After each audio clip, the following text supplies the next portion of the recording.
نحمده ونصلي على رسوله الکریم۔ السلام علیکم ورحمۃ اللہ وبرکاتہ۔ میرے محترم بھائیوں اور بہنوں، آج میں آپ کو حضرت ابراہیم علیہ السلام کی ایک دعا کے بارے میں بتاؤں گا۔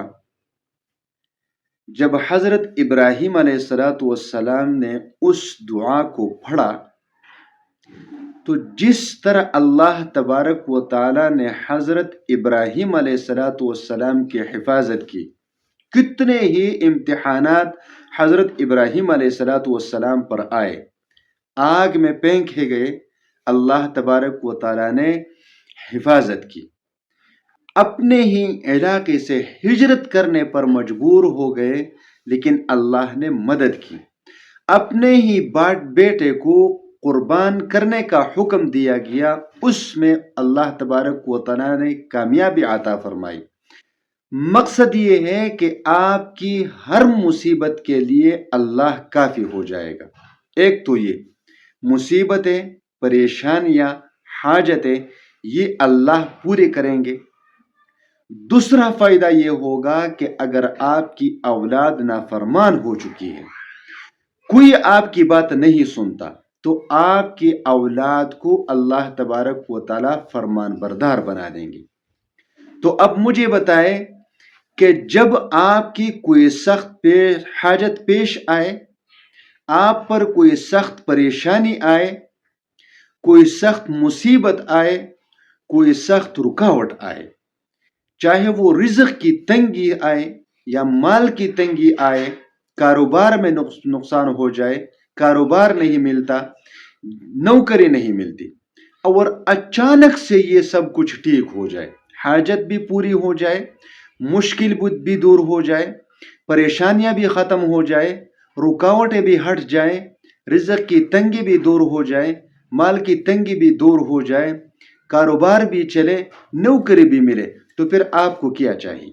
تو حضرت ابراہیم علیہ السلام نے جو پڑھا ہے، قرآن نے اس کو ذکر کیا۔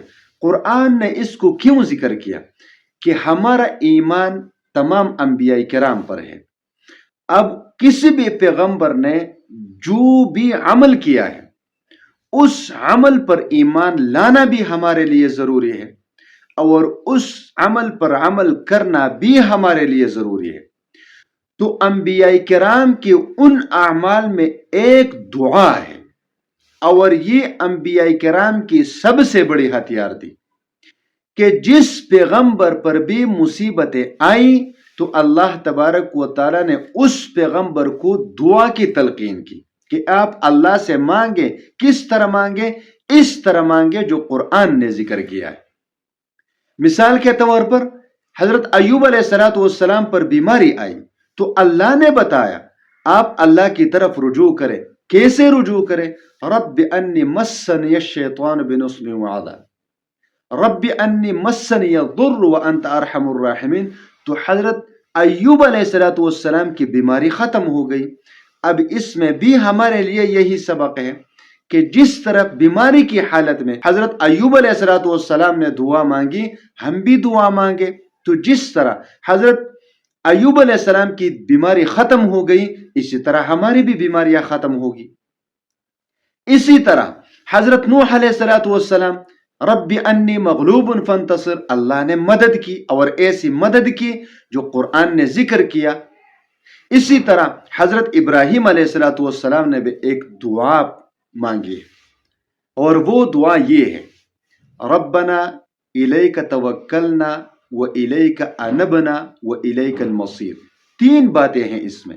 ربنا علیک توکلنا، ہم نے آپ پر توکل کیا، وَإِلَيْكَ أَنَبْنَا، آپ کی طرف رجوع کی، وَإِلَيْكَ الْمَصِيرُ، اور آپ کی طرف لوٹ جانا ہے۔ یہ تین باتیں ہیں۔